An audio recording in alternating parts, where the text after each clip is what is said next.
Afternoon, everyone. Here's Paul Meeks for the debut show on Benzinga. We're going to be doing a tech tune-up. So before we go too far, let me tell you a little bit about my background.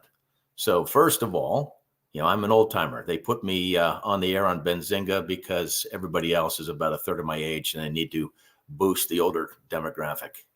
But I have been exclusively a tech analyst, all tech, all the time, either an equity analyst, portfolio manager, research director, chief investment officer at a variety of firms, but exclusively covering the tech sector. And of course, I was fortunate to be pushed down that path because tech obviously drives the market, right? There are 11 economic sectors that comprise the S&P 500. Tech is by far and away the largest, weighted 30%. And even the two sectors that are tied for number two are only at 13%, and that's healthcare and financials. So when I got out of grad school in 1992, I was working at a money management firm, and I was sitting in a research bullpen with the rest of the knuckleheads. And I think everybody was away at lunch, and I was the only one there. And a portfolio manager came in and asked me to do some work on Intel, the semiconductor company. I did not know what I was doing. It was complete happenstance, but I wrote a report, recommended buying it. The stock went up. Again, that was a joke on my part. And then a bunch of people thought I was a tech guru. And of course, I parlayed that over time, spent a lot of time in Silicon Valley, meeting every day with CEOs and CFOs of these companies. And so maybe I started as a fraudster, but I definitely know what I'm doing now. And I've been on air talking tech on CNBC every week since 1995. And I'm on other networks as well, and some not even in the United States. So I'm pretty pumped with Benzinga. I've been following the content there for a long time. I think we can do some cool things. So next thing I want to do is introduce the show. Right, this is Tech Tune-Up with Paul Meeks. That would be me. And it's a cruel irony that they call somebody like me Meeks, because definitely not meek at all. So please don't say that. Those are fighting words. So we're going to have this show at 2:00 Eastern every Friday afternoon. That's convenient because we can wrap up the activities for the week and then forecast the next and even beyond. But I want this show to be no holds barred. One of the things that bothers me when I'm on other networks and even when I'm interviewing other folks is they are always restrained in what they say. Sometimes they're restrained by the regulators. Sometimes they're restrained by the money management firms they are working for. And so the way I look at it is you don't get a lot of value added, repeating, regurgitating the news from last night. Let's have a little analysis. And you know what? The answer to some of this analysis will be that company sucks. And so I'm not beholden to any investment bankers, any money management firm, any other regulator, though, of course, everything is properly disclosed here on Benzinga. But this is a show. Call them as you see them. Sometimes the news is gloomy, and sometimes I'll make people ecstatic, and sometimes I'll piss them off. But I've always wanted to do that without the restraints. And then also have a show where we get deep into the weeds with stock stories. That's my forte in the tech sector. And come out of every program with some actionable ideas, right? Not spin, but some actionable ideas. So the first thing I want to do is get to the matter at hand, right? The biggest news this week are the tech earnings, right? So specifically last night, 3 of the MegaCap stocks, the Magnificent Seven, reported their results. They were Meta and Amazon and Apple. So Meta is the one that is the highlight today. And, you don't really care if they earned $5.33 last quarter, which they reported last night. Doesn't really matter. What you need to know is that Wall Street was only expecting $4.83 and that the stock is up 23% today. The analysis tells you why and where it's going, not regurgitating the news. The big part of the Meta story, and this really blows me away. I haven't seen anything this successful in a long period of time, is that a year ago, so in 2023, they had this much lauded year of efficiency. That was the quote from CEO and founder Mark Zuckerberg. And I feel badly for some people because during their year of efficiency, they fired about a quarter of the workforce. So that happened last year. This year, revenues are still robust.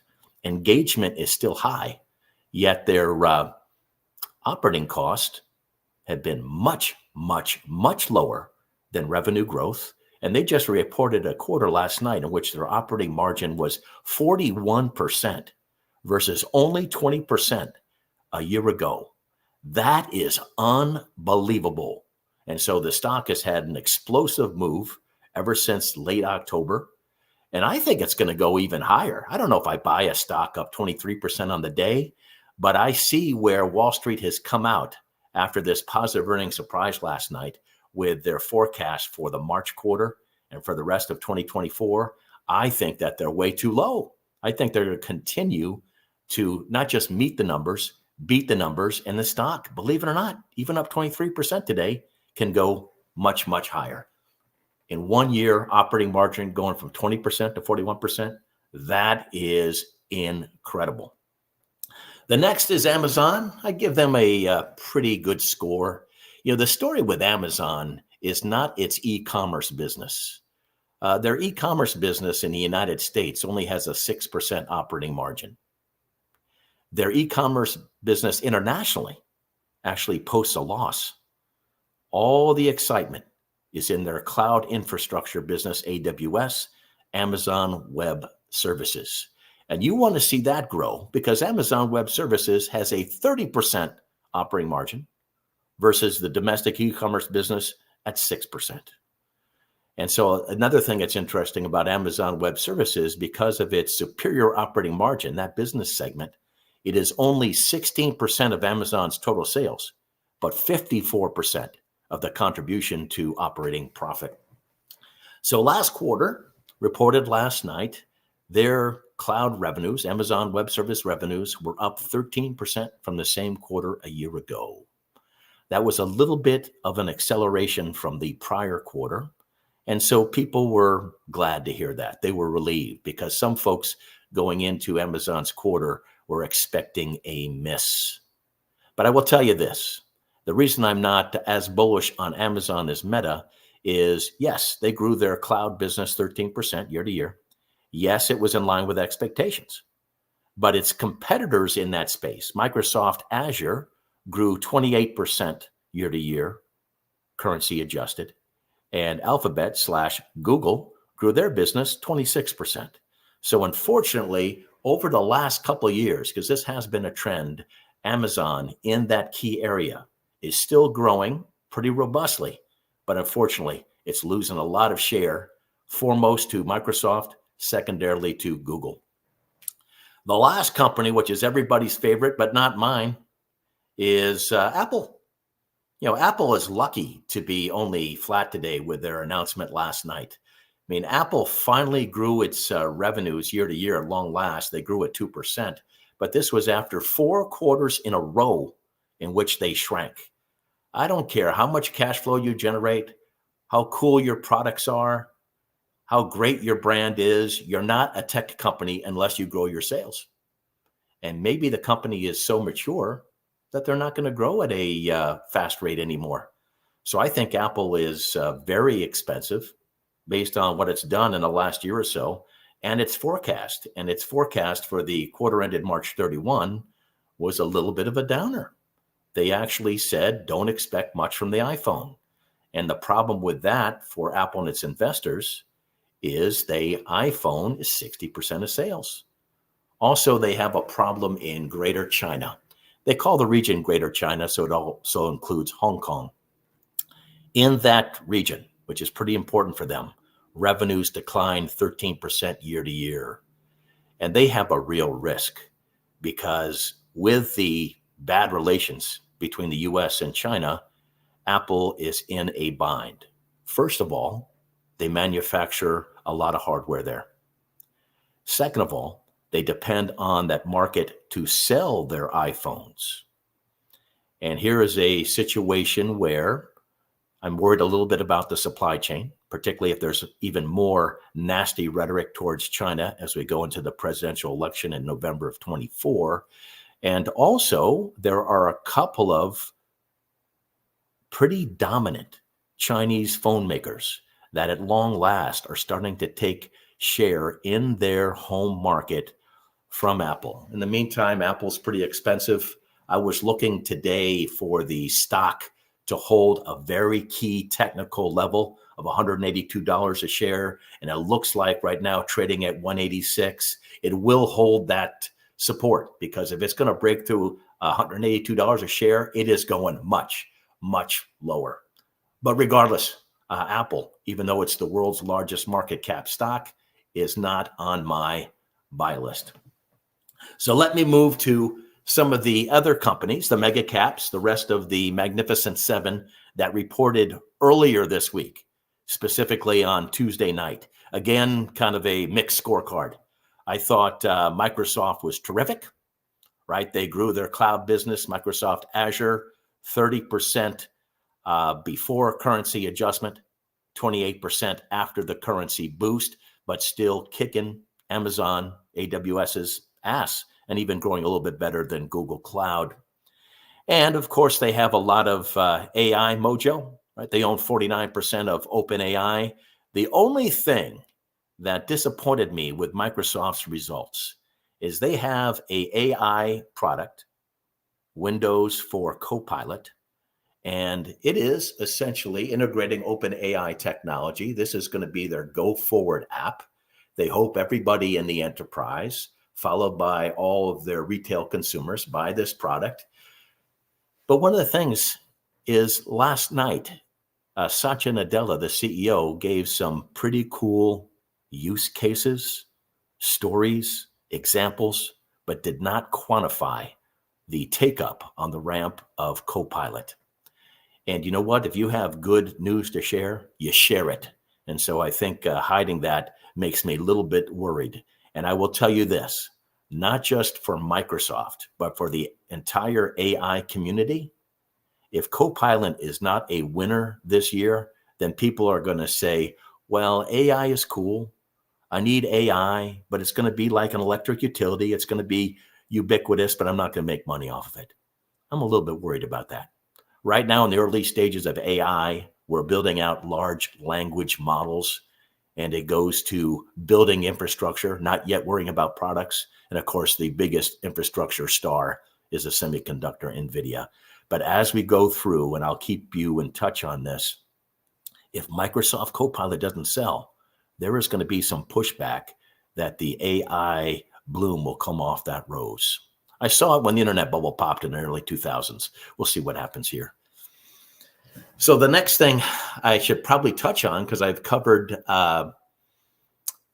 the Magnificent Seven, the key tech stocks, Tesla. Tesla's in the Magnificent Seven. I think that's a short. That stock is in a world of hurt. Plus, you got the crazy guy, Elon Musk, right? Says some toxic stuff. Also, the failure at Twitter, now called X. If that company goes bankrupt, which I think it will, you're going to knock the halo off that guy's head. And that's even going to negatively impact Tesla's valuation.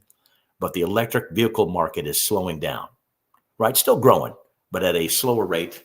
They have lots of recalls. And even though they're on the air software recalls, it still is ratcheting up operating expenses while revenues are going down. And their operating margin is really been squeezed.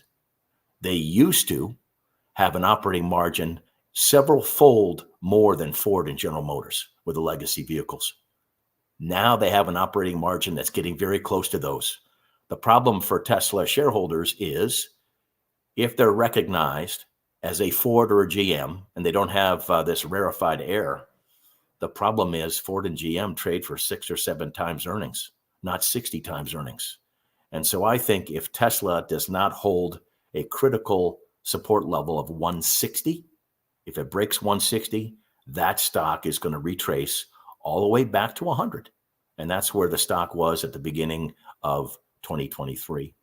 The other guys that were there this week, Advanced Micro Devices, AMD, a semiconductor company. We hope that it'll be able to compete with NVIDIA with AI-related chips. Remains to be seen. I admire the company. The company is really well run under CEO Lisa Su, but they're supposed to ramp out these products already, and they're supposed to be the NVIDIA killer. I'll believe it when I see it because it's delayed. And I think some worries about that on their conference call on Tuesday night spooked some investors. And investors did not take that kindly, because in the meantime, you got a company that came to the dance originally as a competitor to Intel in the PC market. And nobody thinks going forward that the PC market is a growth market. It might have been a growth market in the 80s and 90s, but no longer, very mature. The last one I want to talk about is Alphabet, right? The artist formerly known as Google. And I actually think, and I like to conclude here, all of the Magnificent Seven, I went through them. I think coming out of this week, Alphabet's my better buy. I thought that they had a pretty solid quarter. Their cloud business grew at 26% year to year, took a lot of share from Amazon Web Services. It looks like we're not going to have a recession in the United States. If we don't have a recession, the market for digital advertising should remain robust, and it should help Alphabet and Meta. There were a couple flies in the ointment, and Alphabet got hit pretty hard after its conference call. The stock has shown some stability at its 50-day moving average price. So out of all of them, the best fundamental story is Meta, probably followed by Microsoft. But the best value, the one that I would buy today coming out of here, is Alphabet. So let me now delve into some tech trends that I see playing out in 2024.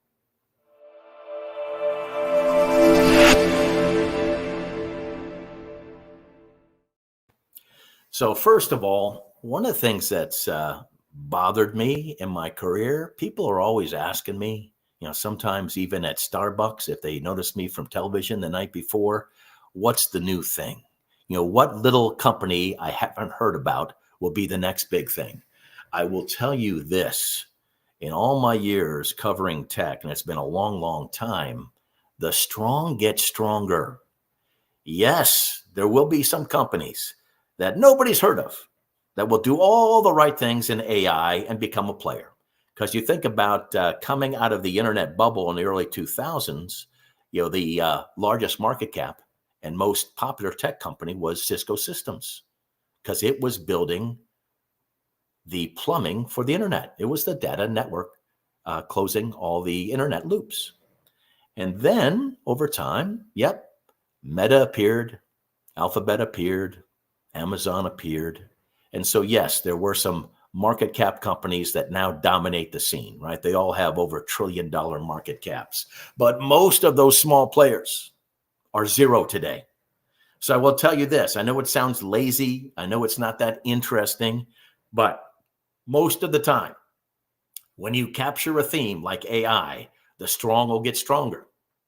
The strong companies have such big balance sheets that they can do mergers and acquisitions if they can't develop their own innovations.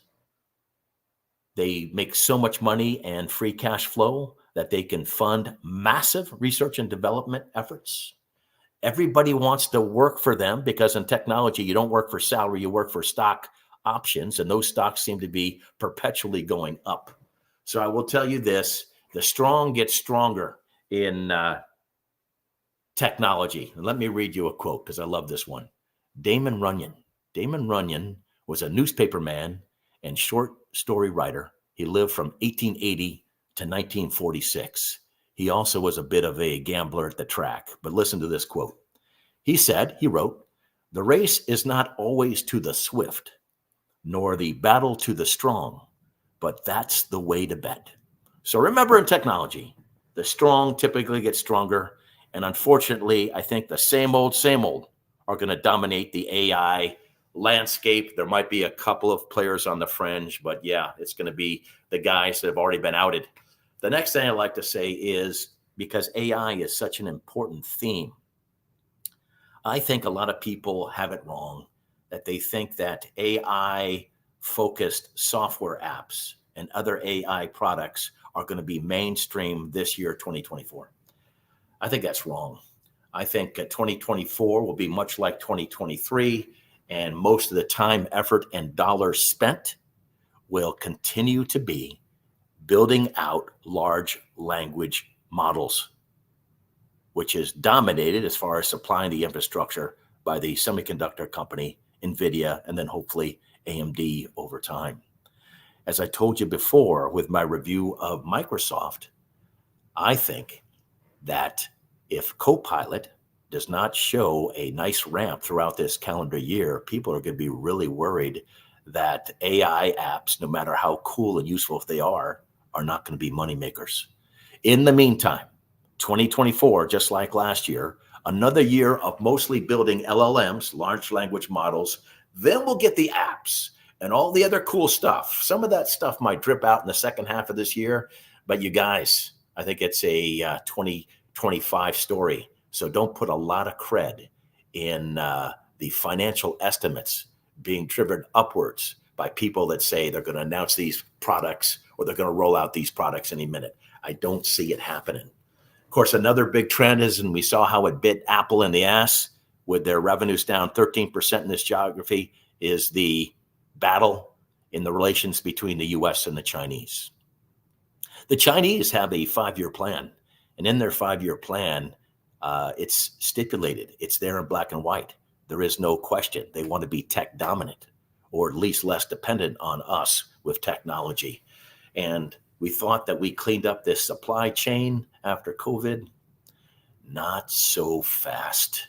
And so, of course, we might have rhetoric from both parties about China that could be pretty nasty as we get through with the election for the president in November next. So I worry about that. You know, the wars abroad. Hey, I feel for the folks in the Ukraine, but it isn't really strategic to the United States. What can be strategic to the United States is Israel, because believe it or not, there are some companies that are U.S. companies that are exposed in Israel. Intel, for example, has a fab where they make chips there. And of course, as this war branches out between Hamas and Israel to pulling in everybody else in the Middle East, it just gets bad and bad. I will tell you that one of the things I tell my students at the Citadel, and I'm a finance and accounting professor there here in Charleston, South Carolina. Yes, the U.S. is number one economy. We're 25% of the world's economy. But if you ignore the other 75%, you're actually in some trouble. And even though there's all this back and forth by the politicians that we're going to, after making a mistake with offshoring, we're going to onshore, like all the news about these semiconductor factories that are supposed to be built in the States. The problem is we are intertwined with these partners forever, deeply, if we like it or not. And so when they cough in China or other key trading partners, we're going to catch cold, and vice versa. Don't think that we're ever going to be able to be isolated. And I think another good example is, as you do know, the current administration has pushed hard for the onshoring of offshore semiconductor production. Intel is going to build a big fab or manufacturing facility near Columbus, Ohio. Problem is, they announced today it's going to be delayed. Taiwan Semiconductor, the world's biggest and best, they are supposed to spend $40 billion to build 2 fabs outside of Phoenix, Arizona. As they started to dig the dirt, they found out it was going to be a very difficult task, and they have pushed off that product. And then you have the companies that are onshoring in the United States. Yes, you have Intel. You also might have Microsoft, but those are the only 2 U.S. companies that will produce here. The ones that will continue to produce more, even if they are in the United States, are Taiwan Semiconductor, Taiwanese company, and Samsung, a South Korean company. So it's going to be the onshoring of production produced by somebody else. So a lot of people don't realize, and it looks like the early foray into building these fabs around the United States is going badly. All these projects have been delayed and delayed a long period of time. I guess the last thing I'd like to mention is it's the biggest thing at all. In technology and with other aggressive growth stocks, it's the 80-20 rule. 20% is cool fundamentals that we like to talk about. 80% is interest rates. When interest rates in this country go down, the prices of risky assets like stocks and bonds go up. And after ratcheting up rates almost nonstop for 2 years from 0 to 5.5%, our central bank, the Federal Reserve, will cut rates or begin to cut rates this year. That is 80% of it. I don't think tech stocks can do poorly if that is the direction. The only thing I worry about is the Fed itself says that they are going to lower rates 3 times this year, 0.25% each time. The market thinks that in reality, they're going to be more aggressive.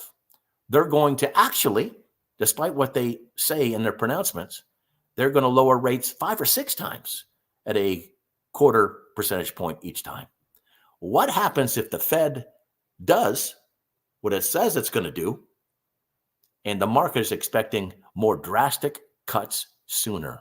That could cause a little bit of a dip in these tech names, and I would buy that dip with both hands because regardless of the timing, it's a happening, right? Interest rates will go down. So I don't like to be a macroeconomist. I think it's no fun. I get no joy from it. But if you're a tech investor or you invest in any aggressive growth stocks, you have to have the bet that interest rates are going to lower. Unfortunately, last couple of years, straight up to essentially rein in inflation.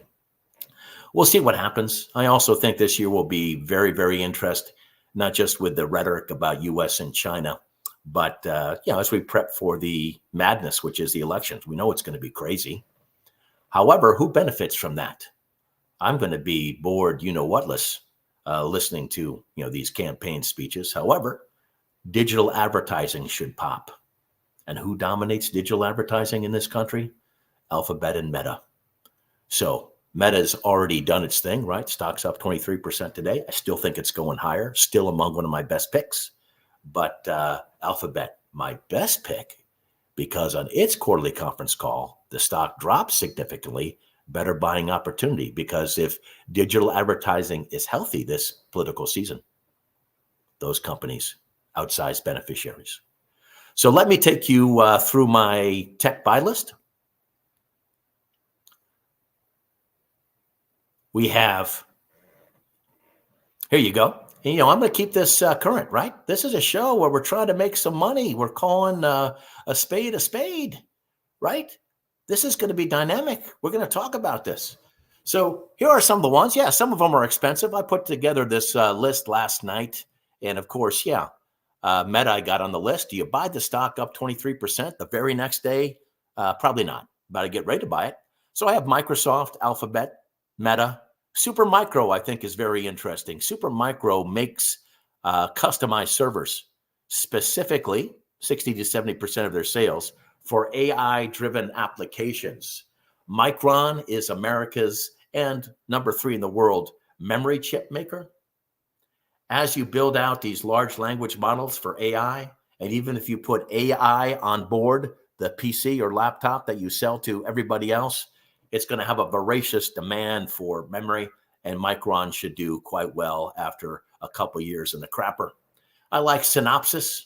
Synopsys is a software semiconductor design company, right? Even the engineers at Intel need to design the chips first on software. That market is dominated by Synopsys and a company called Cadence Design Systems, CDNS. I prefer Synopsys.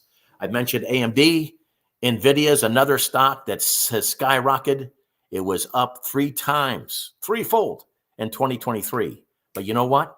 I'd still buy NVIDIA. I'd still buy Meta over most tech stocks because the numbers will continue to rise. And if you have rising estimates for revenue and earnings per share on Wall Street, the stock can only go up. Mercado Libre, MELI, is kind of interesting.